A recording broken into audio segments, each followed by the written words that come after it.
안녕하세요. 대단히 반갑습니다. 숲을 읽어주는 남자 자한형 이종수입니다. 이번 시간은 412번째 시간으로 산책하는 이들의 5가지 즐거움 4.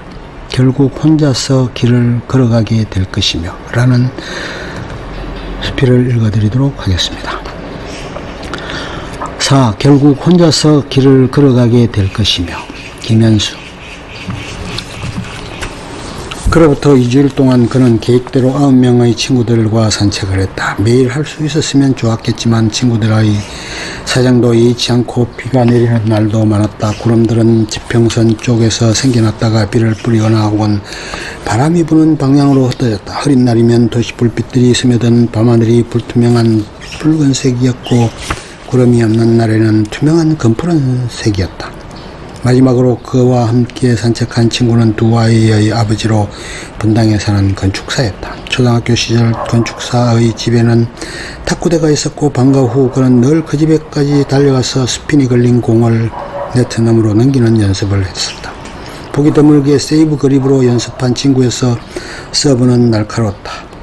치사하게 그가 말했다. 정말 그렇게 생각했단 말이지.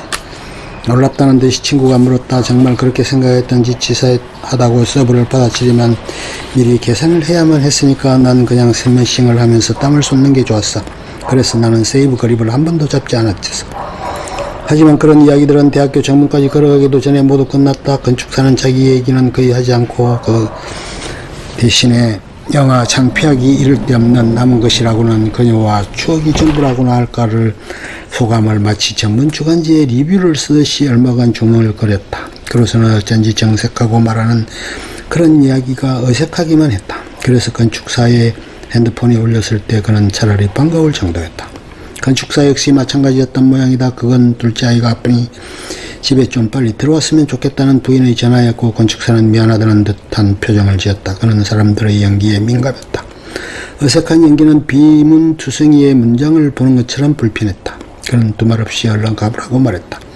택시를 잡으려던 건축사는 문득 그를 바라보면서 말했다. 나 그렇게 치사한 인간 아니다.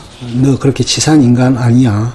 알아. 갑자기 왜 그래? 농담이었는데. 여전히 정색하고 말하는 건축사에게 그가 말했다. 그런가? 건축사는 겸연쩍다는 표정을 지었다. 이번에는 자연스러운 연기였다. 그런데 네 영화는 서민들이 보기에는 너무 예술적이더라.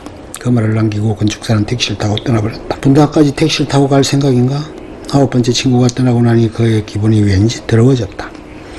둘이서 땀을 뻘뻘 흘리며 한없이 듀스를 이어가던 1980년대 초반 어느 오후는 멀리 분당보다도 훨씬 더 멀리 아마도 우주 저편으로 가버린 것 같았다.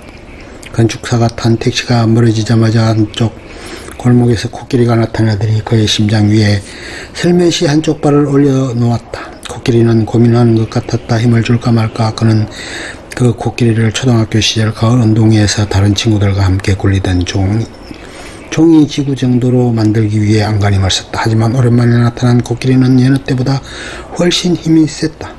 코끼리는 슬며시 발에 힘을 줬다가 뺐다가를 반복했다. 언제 코끼리가 세게 힘을 줄지 예상할 수 없다는 사실이 그를 공포 속으로 몰아넣었다.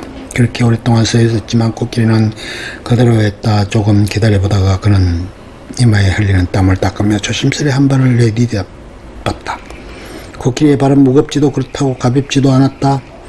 조심스럽게 한 걸음 더 내디뎌봤다. 역시 변화는 없었다. 그러다가 7발자국 정도 갔을 때 갑자기 코끼리가 발에 힘을 줬고 그의 오른손으로 가슴을 만지며 멈춰서서 숨을 몰아쉬었다. 코끼리는 슬며시 발에서 조금 힘을 뺐다. 심장이 없어도 걸어다닐 수 있는 차라리 진해나 배짱이나 수컷 사마귀 같은 것이었다면 그 고통 그로서는 거의 엎드려서 빌고 싶은 심정이었지만 코끼리는 어쩌면 타키온 같은 것 있다고 생각하지만 증명할 수 없는 논리적으로는 불가능한 빛보다 빠른 입자 같은 것이어서 어디를 향해 빌어야 할지도 알 수 없었다. 그건 있지만 없는 것이어서 예측이 불가능했다. 그건 자기 안에서 생겨나는 구름 같은 것이었다. 거기에는 이해의 껍질 같은 건 없었다. 결국 그는 그녀처럼 죽게 될 것이다. 자기 안에서 혼자서. 그러다가 얼어붙은 듯 가만히 멈춰선 그의 발뚝으로 반짝이는 뭔가가 툭 떨어졌다. 이었고 또 툭 그리고 투둑 빗방울이었다. 그는 고개를 젖히고 하늘을 올려다보았다. 푸른 기운은 전혀 보이지 않는 불투명한 검은색 하늘을 배경으로 먼 곳에서 빗방울이 떨어지고 있었다. 그는 가운데에 두고 좌우로 넓게 퍼지며 비 내리는 밤하늘에 미끈거리는 얼굴, 너무 늦게 배달된 편지 봉투를 받을 때처럼 그 봉투를 뜯었다. 그렇지만 그게 언제든 읽는 그 순간 지금이라도 읽게 돼 다행이라고 생각할 수밖에 없는 내용을 읽었을 때처럼 거기 치사하게 스피